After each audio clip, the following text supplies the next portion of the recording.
Hello everyone and welcome to today's Sutta class. We will start with the Namo Tassa as usual. Feel free to join if you like. Namo Tassa Bhagavato Arahato Samma Sambuddhassa. Namo Tassa Bhagavato Arahato Samma Sambuddhassa. Namo Tassa Bhagavato Arahato Samma Sambuddhassa. Buddhang Dhammang Sanghang Namassami. So, welcome to today's Sutta class. Today we are reading the Anupada Sutta, Majjhima Nikaya number 111. And we are reading this sutta because last time we read the Attaka Nagara Sutta, which is also informally known as the 11 Doors to the Deathless.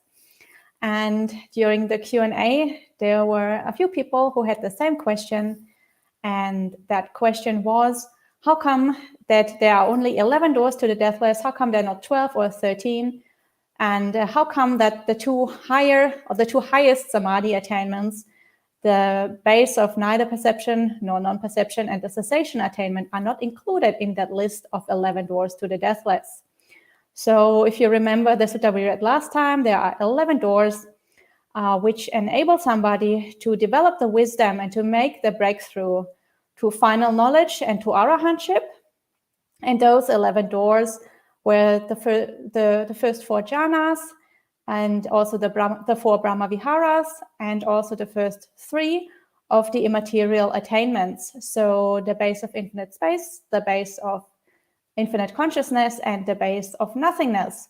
However, the base of neither perception nor non-perception and the cessation attainment were not included in those 11 doors to the deathless. And people were wondering why that is. And I said last time it would be good to read the Anupada Sutta to understand this better.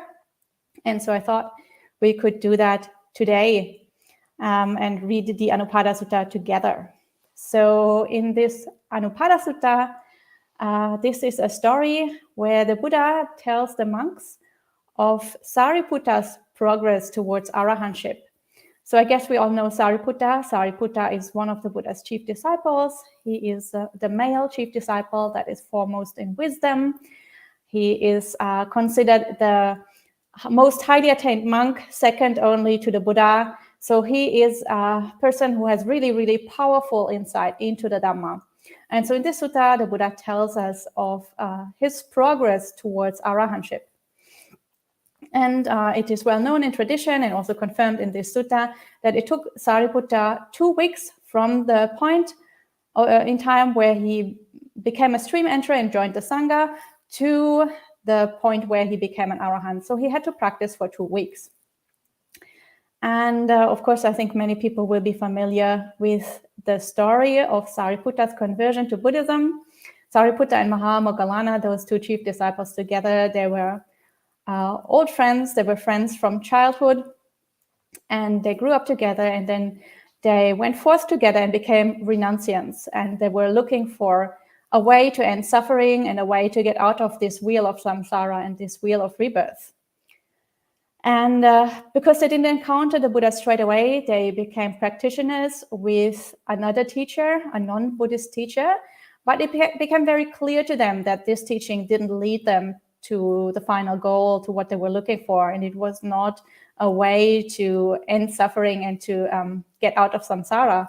But they didn't have an alternative. So they were just staying with their teacher and practicing with that community and just trying to find some other kind of teacher or some other kind of way to properly practice. And so one day, Sariputta was on alms round, and Sariputta encountered a Buddhist monk, and the monk's name was Asaji. And Asaji was one of the first 5 disciples of the Buddha, the 5 monks that the Buddha taught first after his enlightenment, who became the first arahants and who formed the earliest Sangha. And those 5 monks, one of them was called Asaji, and he was the one that Sariputta encountered on his alms round. And because it was on alms round and it wasn't suitable to give a proper teaching, Asaji just gave him a very, very brief stanza, only 4 lines, that were talking about dependent origination. But because Sariputta was the one who is foremost in wisdom, he had a very strong wisdom faculty already. And he was able to become a stream enterer only from hearing this 4-line stanza. And he was so overjoyed, and he immediately knew that now he had found his teacher and also the proper teaching. And he went back to Moggallana and he told his friend, and his friend, when he heard this same stanza, he also became a stream enterer. And then both of them joined the Buddhist Sangha. And the story goes that it was actually Moggallana who became an Arahant first. So Moggallana only had to practice for 7 days to become an Arahant. And Sariputta, who actually is the one foremost in wisdom and who should have been wise enough to become an Arahant much quicker, he actually took 14 days to become an Arahant. And it is said that the reason for that is because he investigated everything so thoroughly. He really wanted to understand every single detail. Because he is the one who is foremost in wisdom, he has to have a very, very wide-ranging knowledge of all the Dhamma principles. And for that reason, because he was investigating so much more than was actually necessary for his progress, for him to gain this very broad understanding, for that reason, his progress was a little bit slower. So 2 weeks still is quite amazing, I think. 2 weeks to become an Arahant. I think we all would like to do that. But still, it took him longer because he was developing his wisdom faculties to such a high degree. So, and in this sutta, the Buddha is teaching how Sariputta did this. And I think this would explain a little bit more about the 11 doors of the deathless also. So let's get started with the sutta. I will be reading from Bhante Sujato's translation. There is a link in the live chat if you want to read along. So the sutta begins. So I have heard. At one time, the Buddha was staying near Savatthi in Jeta's Grove, Anathapindika's monastery. There, the Buddha addressed the mendicants. Mendicants. Venerable Sir, they replied. The Buddha said this. Sariputta is astute, mendicants. He has great wisdom, widespread wisdom, laughing wisdom, swift wisdom, sharp wisdom, and penetrating wisdom. For a fortnight, he practiced discernment of phenomena one by one. And this is how he did it. So, as I mentioned, this sutta is about Sariputta's practice. The Buddha is praising Sariputta as being so extremely wise, obviously, since he is the one foremost in wisdom. And his wisdom is great, widespread, swift, sharp, and so on, has many different qualities. One of them is joyous wisdom or laughing wisdom. I think Bhikkhu Bodhi translates as joyous wisdom. So we see wisdom isn't just dry and boring and kind of, tough. But wisdom can also be very enjoyable. That process of insight can be very, very pleasurable and very enjoyable to the mind. Gaining knowledge, overcoming delusion, this is inherently a very satisfying process and a very satisfying kind of practice. And then the Buddha says for a fortnight, so for 2 weeks, he practiced this kind of insight practice. And now the Buddha describes how that works. So the Buddha says, quite secluded from sensual pleasures, secluded from unskillful qualities, he entered and remained in the first absorption, which has the rapture and bliss born of seclusion, while placing the mind and keeping it connected. So these are, of course, the general standard jhana factors and the standard description of the first jhana, the first absorption. And the Buddha continues, and he distinguished the phenomena in the first absorption one by one, placing and keeping, and rapture and bliss and unification of mind, contact, feeling, perception, intention, mind, enthusiasm, decision, energy, mindfulness, equanimity, and attention. He knew those phenomena as they arose, as they remained, and as they went away. He understood. So it seems that these phenomena, not having been, come to be, and having come to be, they flit away. And he meditated without attraction or repulsion for those phenomena, independent, untied, liberated, detached, his mind free of limits. He understood there is an escape beyond. And by repeated practice, he knew for sure that there is. So the first thing that Sariputta practiced was, of course, the first jhana, so the beginnings of proper samadhi practice, right samadhi. And of course, this is the standard description with the 5 jhana factors,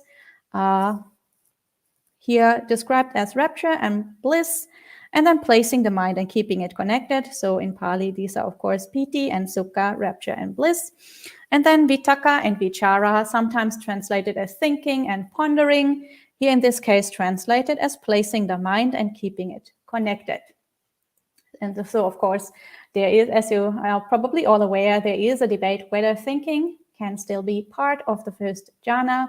And I don't think we are going to go into that today because we have a different focus today. And that would require a lot more time to even start to discuss this topic. I think everybody agrees that there is no random kind of thoughts in the first jhana at most. There could maybe be thoughts connected with the meditation object.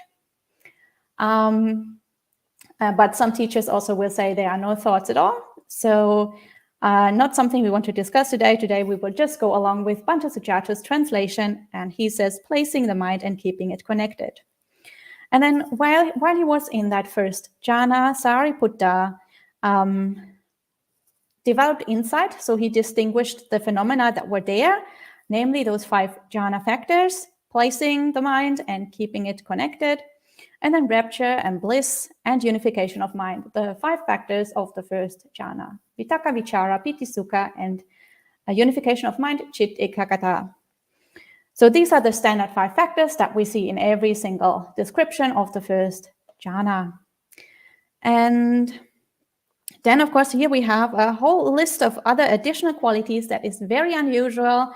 It's not usually found in other suttas. And this list says contact, feeling, perception, intention, mind, enthusiasm, decision, energy, mindfulness, equanimity, and attention.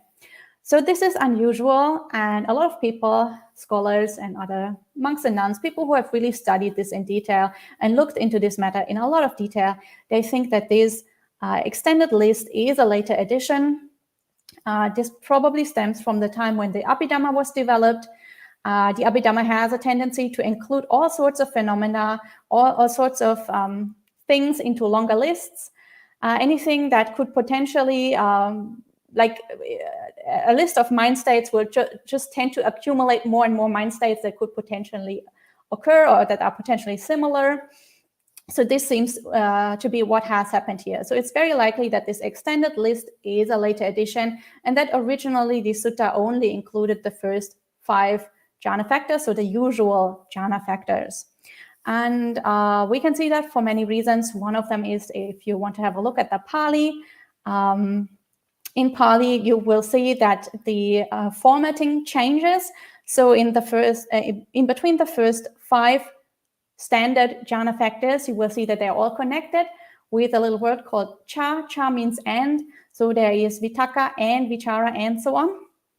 And all the rest of the factors are just put there without any connection word in between them. So it clearly seems that this wasn't properly integrated into the sutta in the beginning. So somebody just randomly dropped a few further like mental factors in there without properly integrating them with the rest of the sutta. So that is one indication why we think that these are probably later additions. And we will see that in all of the following states that Sariputta goes through. So I'm not going to explain this each and every single time. It's just in all of these cases, it was probably inserted at a later time. So that explains also why the first jhana is described with all these additional factors here, because probably originally it wasn't meant to be in there. Anyway, Sariputta is developing insight based on those states that he experiences in the first jhana, and he sees that they arise, they pass away. Sometimes they remain for a while, then they pass away. And so he understands how it's a whole process, how everything is impermanent, nothing is stable, everything is conditioned, and how this entire process is entirely impersonal. So it's just a process of things arising and passing. There's no I there, there's no me, no mine, no self. So by making this insight, you can really detach from the whole process and from all these mind states, and you can dissolve this notion of an I that will keep you fettered to samsara, this notion of the self that will keep you fettered to samsara. And this is what Zariputra is doing here, understanding this entire process arising and passing, and understanding that it's a completely natural thing. There's no, and it's completely impersonal. And so, as the sutta says, since he meditates in this way, he is completely without attraction or repulsion. He is not having any attachment to any of those mind states. He doesn't think this is his mind state, his first jhana. It's just a first jhana that occurs. But also he understands that this isn't the final goal. He understands there is an escape beyond. He understands he's still fettered to samsara. The first jhana isn't the same as nibbana. It's just a samadhi state. It's conditioned. And there's something higher than that. And that is, he still needs to keep on practicing, keep on cultivating higher states of samadhi. So, and since he understands there is an escape beyond, he keeps on cultivating the first jhana and he keeps on investigating those mind states. And then he's able to enter one of the higher jhanas. And so the Buddha continues. Furthermore, as the placing of the mind and keeping it connected were stilled, he entered and remained in the second absorption, which has the rapture and bliss born of immersion, with internal clarity and confidence and unified mind, without placing the mind and keeping it connected. And he distinguished the phenomena in the second absorption, one by one: internal confidence and rapture and bliss and unification of mind, contact, feeling, perception, intention, mind, enthusiasm, decision, energy, mindfulness, equanimity, and attention. He knew those phenomena as they arose, as they remained, and as they went away. He understood. So it seems that these phenomena, not having been, come to be, and having come to be, they flit away. And he meditated without attraction or repulsion for those phenomena, independent, untied, liberated, detached, his mind free of limits. He understood there's an escape beyond. And by repeated practice, he knew for sure that there is. So in the second jhana, he's doing exactly the same thing as in the first jhana. He's observing the mind states that arise. And of course, these are the standard jhana factors that are arising here. So vitakka and vichara, placing the mind and keeping it connected, have fallen away. These are factors of the first jhana. They don't occur in the second one. And in the second one, there's only rapture and bliss, so piti and sukha, this time born of samadhi. And then also there is internal clarity and confidence and a unified mind. And these are the things that he's investigating.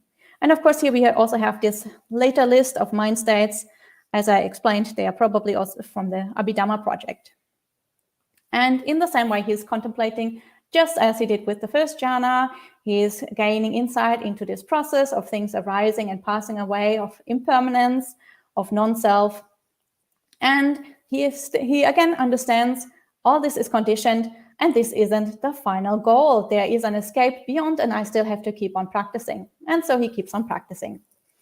And then he goes through the third jhana and he goes through the fourth jhana. So I will abbreviate this a little bit since I think most people are familiar with those jhanas. So the Buddha says, furthermore, with the fading away of rapture, he entered and remained in the third absorption, where he meditated with equanimity, mindful and aware, personally experiencing the bliss of which the noble ones declare. Equanimous and mindful, one meditates in bliss.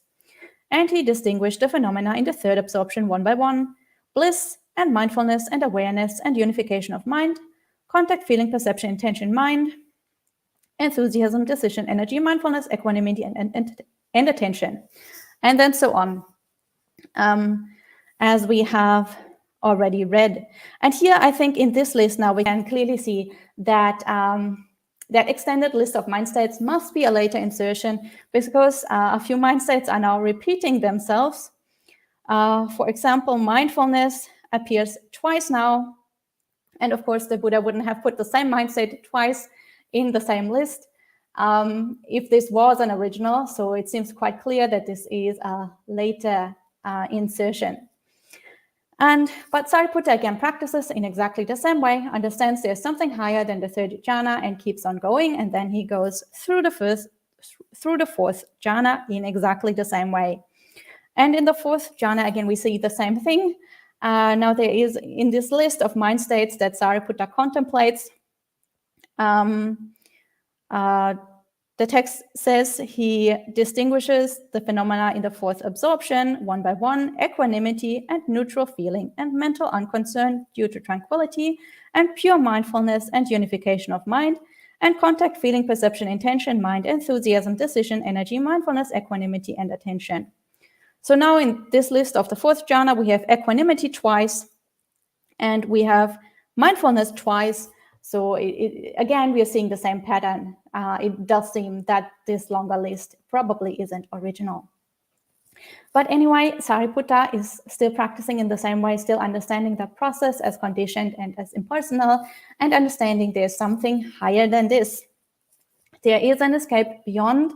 So Sariputta keeps on going. And now he has gone through all the four jhanas, and he's entering into the immaterial attainments. And the Buddha says, furthermore, going totally beyond perceptions of form, with the ending of perceptions of impingement, not focusing on perceptions of diversity, aware that space is infinite, he entered and remained in the dimension of infinite space. And he distinguished the phenomena in the dimension of infinite space, one by one. The perception of the dimension of infinite space and the unification of mind. And contact, feeling, perception, intention, mind, enthusiasm, decision, energy, mindfulness, equanimity, and attention. He knew those phenomena as they arose, as they remained, and as they went away. He understood, so it seems that these phenomena not having been come to be, and having come to be, they flit away. And he meditated without attraction or repulsion for those phenomena, independent, untied, liberated, detached, his mind free of limits. He understood there is an escape beyond, and by repeated practice, he knew for sure that there is. So now he is in the base of infinite space. He's practicing in exactly the same way. He's developing insight while being in the base of infinite space, and he is investigating the phenomena that arise there, namely the perception of the dimension of infinite space and the unification of mind. So in the base of infinite space, obviously the mind is already very, very tranquil, very, very refined, very clear, very still, very pure, and in very, very deep samadhi, very equanimous. So the only thing that you can still perceive is exactly that base of infinite space. And of course, unification of mind, so mind that is very focused. There's no distraction. There is nothing that will sort of draw you away from your meditation object, which is the base of infinite space.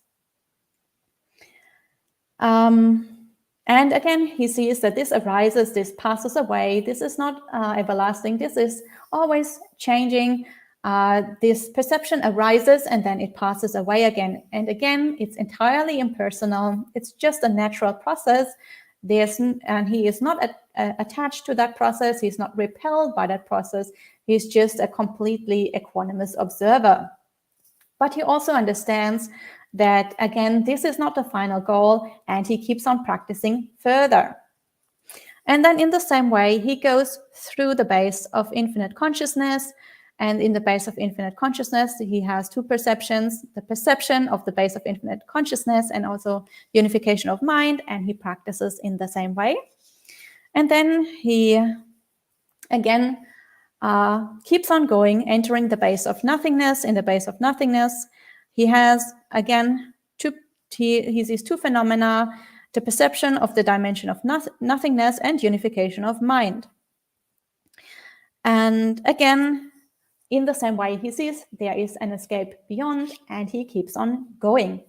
So up until now, we have seen that he goes through exactly the same process each and every single time, through the first four jhanas and also through the first 3 immaterial attainments.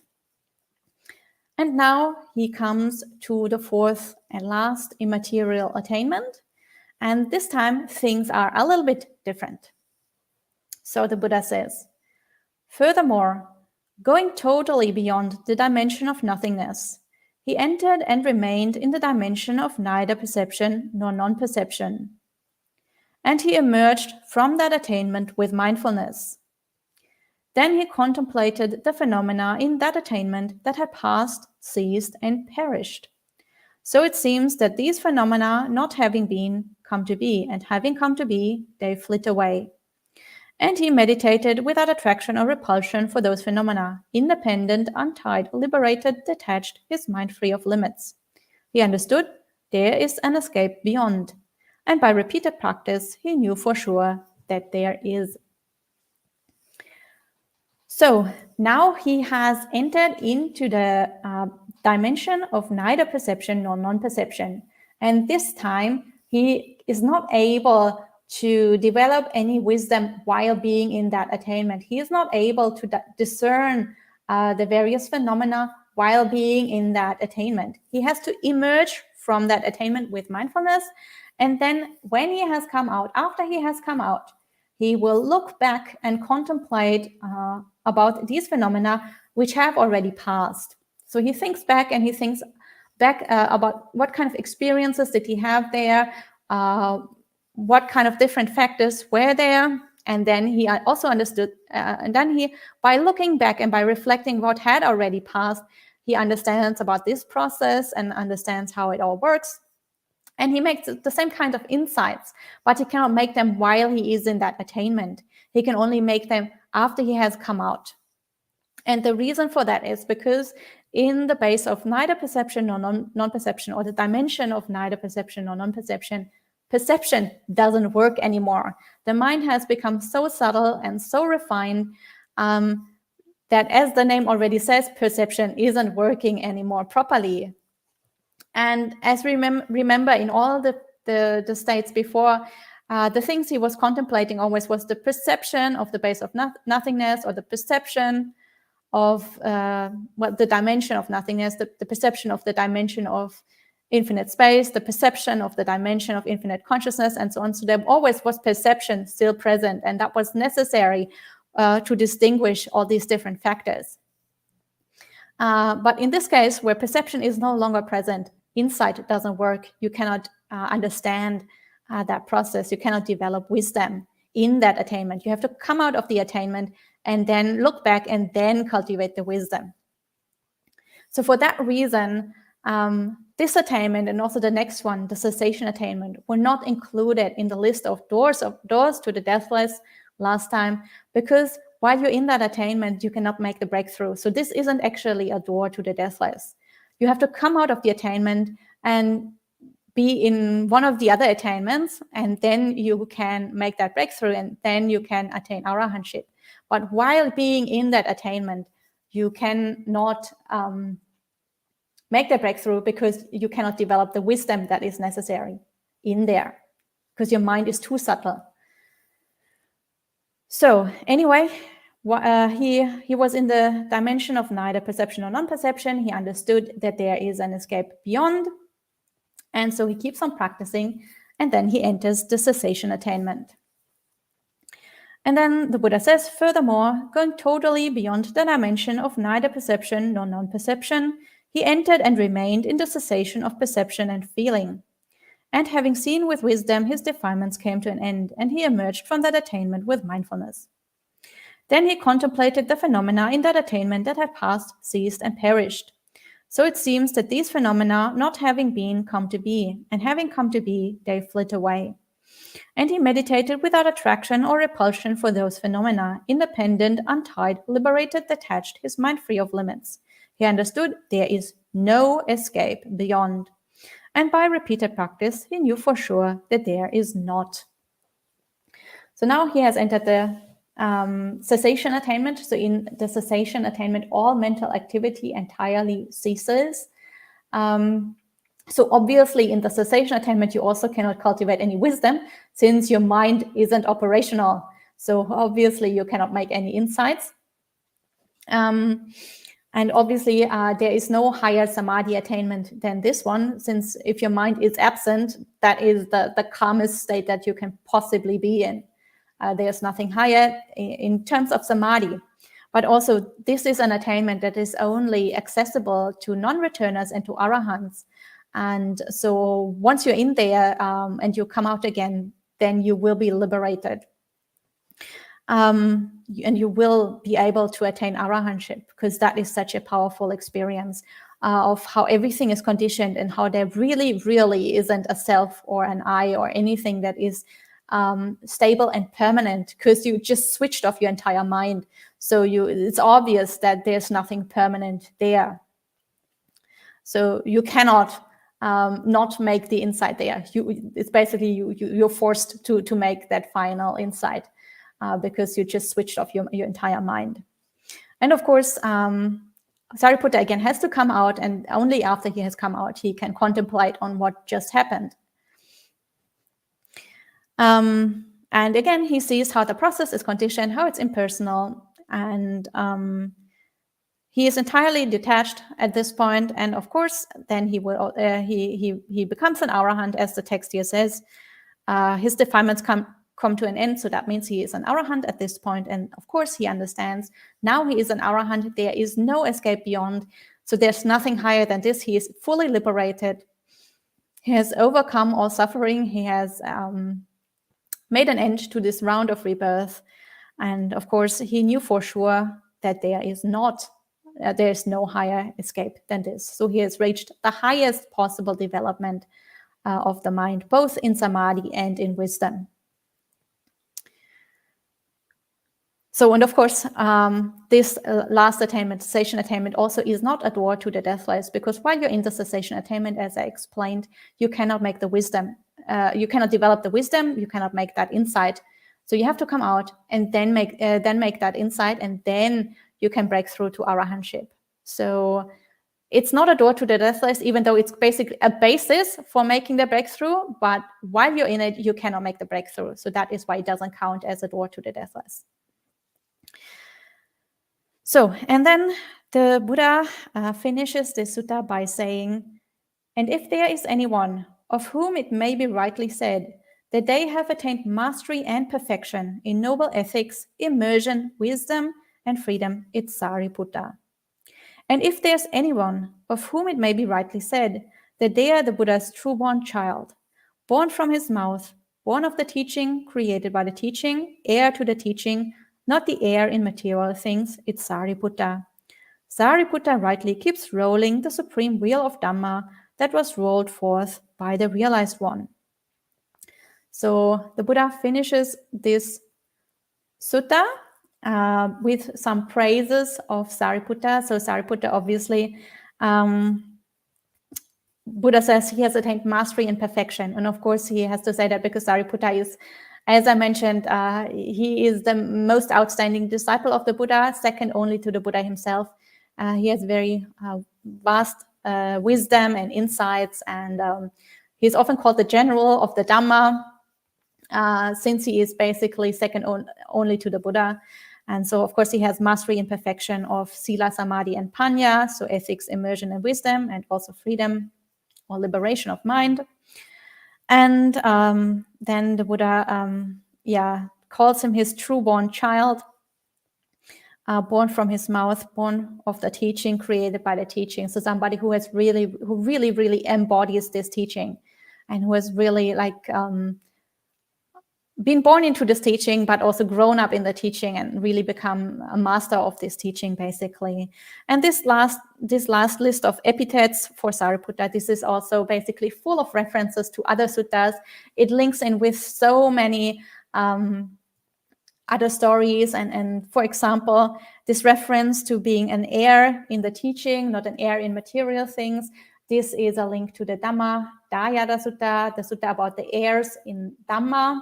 This is Majjhima Nikaya number 3, where the Buddha tells his monastic disciples to really practice the teaching and embody the teaching and become fully developed in this teaching, not just be in the Sangha and live off the material things that lay people give to them because they are practicing in the Buddha's footsteps. So because they are heirs, or they get an inheritance from the Buddha in material things. So the Buddha teaches not to just live to get this material support, but really be an heir, or get the proper inheritance from the Buddha, which is not those material supports, but which is the full teaching and the liberation of mind.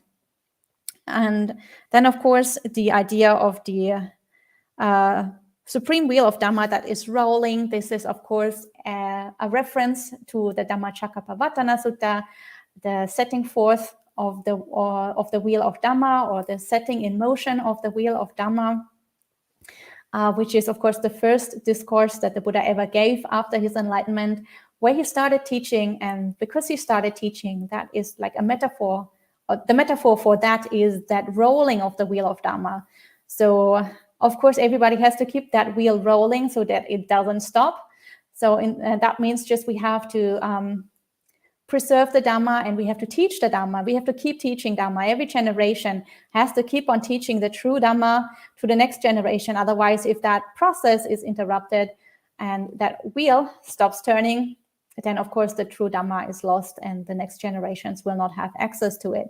So ever since the Buddha's lifetime, 2,600 years ago, generation after generation of especially monastics, but also lay people, have kept this wheel rolling, which is why we still have it. And it is also our duty to keep on rolling this wheel, or keep on teaching the true Dhamma. And of course, Zariputra is like the most shining example for that, because he was the wisest one. So of course, he could teach it properly, he could teach it rightly, as the Buddha here says. And that is also like, we have to make sure that we teach the proper Dhamma, we don't teach the wrong thing, because that would just perpetuate through the generations and eventually water down the Dhamma and make the Dhamma get lost. So, that is what the Buddha said. Satisfied, the mendicants were happy with what the Buddha said. So this is the end of the Anupada Sutta. I hope you enjoyed it, and I hope this also helped you to understand last time's Sutta a little bit better about the 11 doors to the deathless. So for now, we are going to end the Sutta discussion today, and I will have a look at all the questions. I see that a lot of questions or comments have appeared in the live chat, so I will have a look and see if I can answer some of them.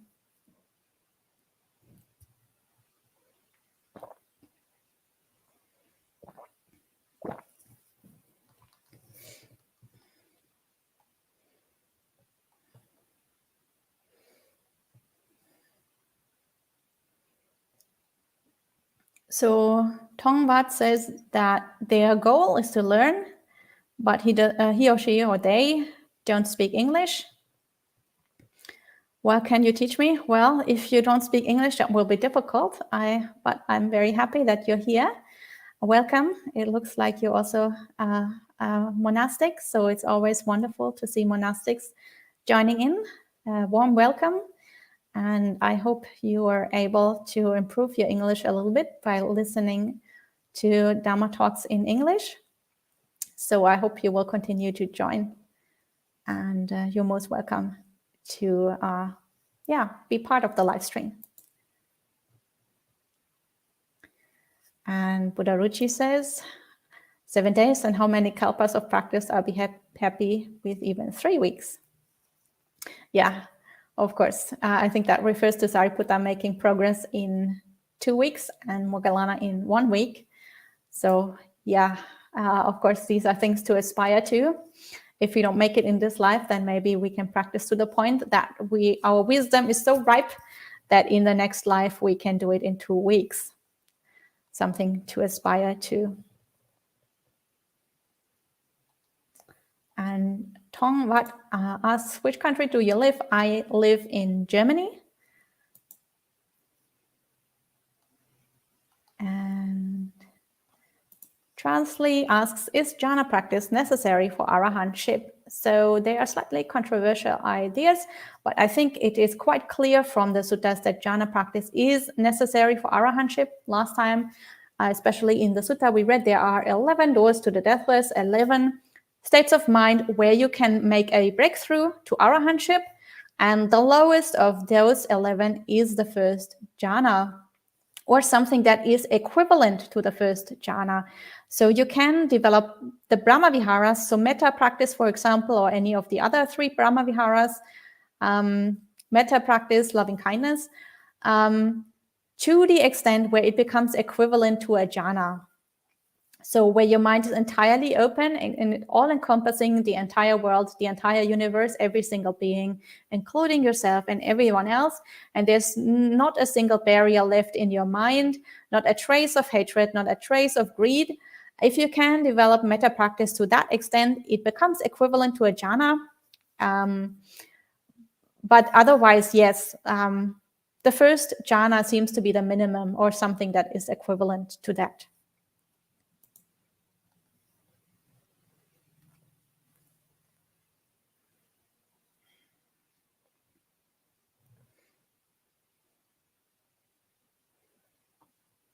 And Buddha Rushi says, what an extraordinary sutta that I never read before. The sutta also alludes to Mahayana and Vajrayana practice, loving wisdom, true son of the Buddha, and so on. Also, the idea that we enter a samadhi in which we are lost in such a way that we have to come out of it to make a breakthrough. This helps me to understand some studies of mine long ago. Yeah, I think this sutta is really not taught that often in sutta classes, and that's a pity because it's very, very interesting. And especially, I think the process of insight here is described in a very, very interesting way, especially because Zariputra seems to make insight while he is in those jhanas and while he is in those higher mind states, except for, of course, the last 2, which I have explained why he has to come out. And that is very interesting, and it's also different from how many people understand jhana practice nowadays. So I feel like this is a really, really fascinating sutta, and yeah, I'm glad that we had a look at it, and I think it just meshes so well with many other suttas. It explains, for example, the 11 doors to the deathless. It explains many other things also from other suttas. It has so many links. It is so well integrated into so many other suttas from the Majjhima Nikaya, and it really helps us to understand some other suttas also. So I also think it's really fascinating. And of course, we know that, as you mentioned, Mahayana, Vajrayana practices, of course, they didn't appear out of nowhere. There were also reactions to developments in Buddhism at their time when they started developing. So there are many reasons why Mahayana and Vajrayana practices developed. And of course, they also based themselves in the early suttas. So they're not totally different from the early suttas. And of course, in the early suttas, sometimes we can find a few of these things that became much more prominent in later Mahayana texts and Vajrayana texts. As you mentioned, a few of these things, laughing wisdom, for example.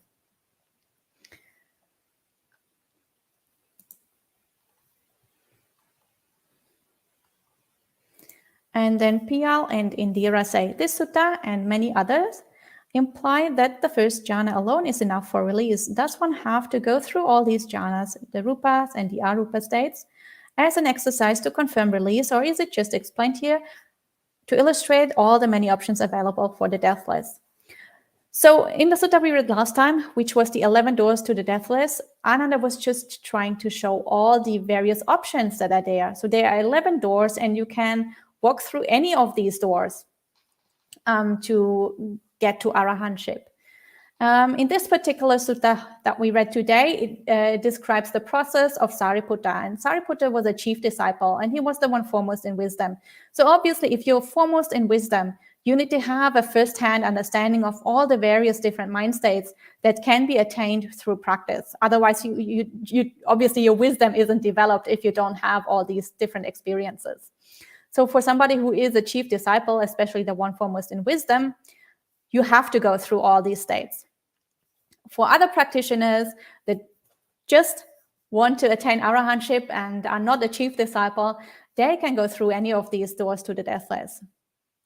But I think it's good to have an overview to know that there are different options available, because also people's faculties are different. And people, especially the Samadhi faculty and the wisdom faculty, are different for each and every person.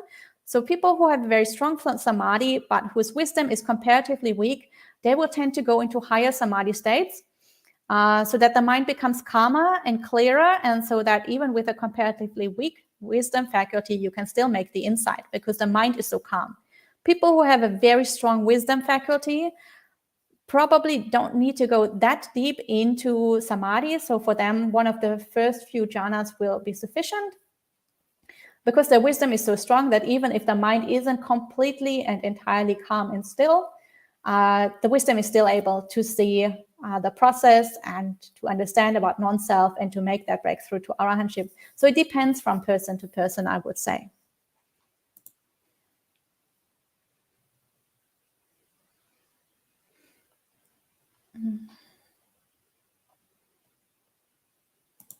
Buddha Ruchi says, perhaps the Vietnamese venerable speaks German. That would, of course, be wonderful. I didn't even think of that.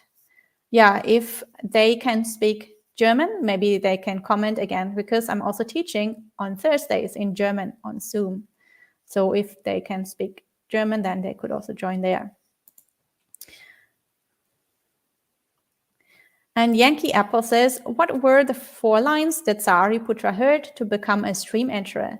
So there were something about dependent origination. The line is found in the Vinaya texts, I believe, in what is called the Mahavaka, which is, and in the first chapter there. I don't remember off the top of my head. I would have to look it up. But yeah, it was about dependent origination. And it can be found in the Vinaya, in the Mahavaka.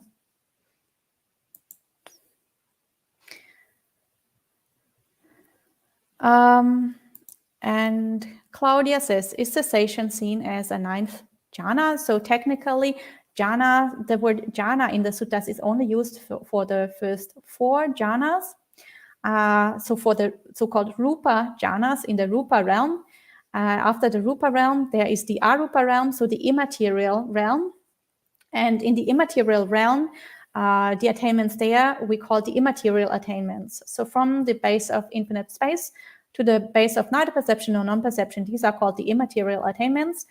They shouldn't technically be called immaterial jhanas, although some people do that. That's not how the early suttas describe it, but because many people nowadays do, so it's just people usually know what you're talking about. It's just not really exact. And then the cessation attainment technically also shouldn't be called a jhana, but if you call it the 9th jhana, then people know what you're talking about. It's just not the proper word to use, I guess. And Buddha Ruchi typed half a question, so maybe they can clarify what they meant. And Sunya Anagarika, hi Anagarika Sunya, nice to see you. She asks, do we know what Doha Moggallana used? So we don't really know, but we know that Moggallana had extremely powerful samadhi because he was the one foremost in psychic powers, and psychic powers depend on samadhi. So we definitely know that Moggallana had all the samadhi attainments, including up to cessation attainment.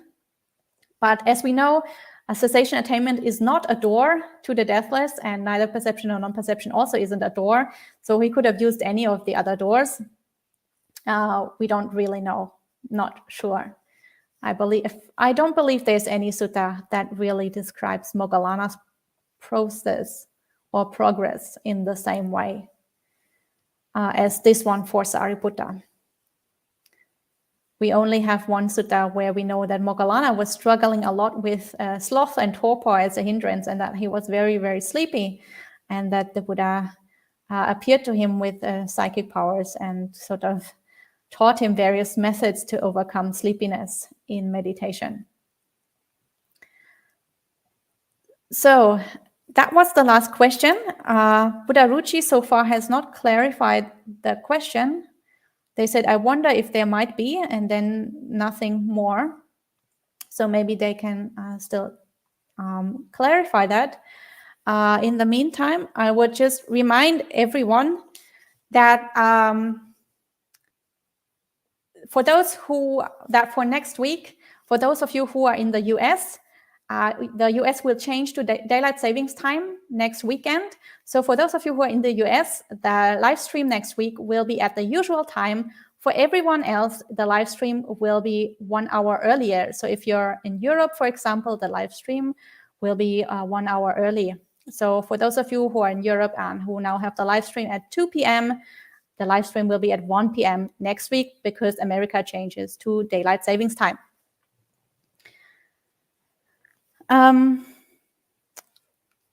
Oh, okay. And Buddha Ruchi clarified that they didn't have another question. And Claudia says, didn't Sariputta attain awakening while he was listening to a sutta the Buddha gave? So that is also a story that we have in the Majjhima Nikaya. The Buddha was teaching a sutta to a wanderer, and apparently, according to the commentary, that wanderer was in some way related to Sariputta, might have been his nephew or something, or his uncle. And it is said that based on that sutta, Zariputra also attained awakening, so that also helped him to develop wisdom and to make a breakthrough. So we're not quite sure how that relates to this story in the Anupada Sutta here. So it is possible that based on that sutta, Zariputra was meditating about it, Zariputra gained further understanding, and then he entered into meditation and made the breakthrough. Or maybe Zariputra had practiced before. So it is possible to go into the cessation attainment and come out as an anagami, not as an arahant. So maybe he had entered the cessation attainment before, he had already done all these practices, and that other sutta only gave him the last final sort of impulse to fully understand the last thing that he was missing and then make the breakthrough to arahantship. So it is not quite clear how these two suttas relate to each other, but it is very clear that Zariputra definitely had all the Samadhi attainments as described in the sutta, otherwise he couldn't be a chief disciple. Okay, so that was the last question. So we can finish for today. And we will finish as usual with 3 sadhus. Feel free to join in if you like. Sadhu, sadhu, sadhu. So I will see you all next week. And remember to come 1 hour early if you're not in the US. Have a good week and see you all then.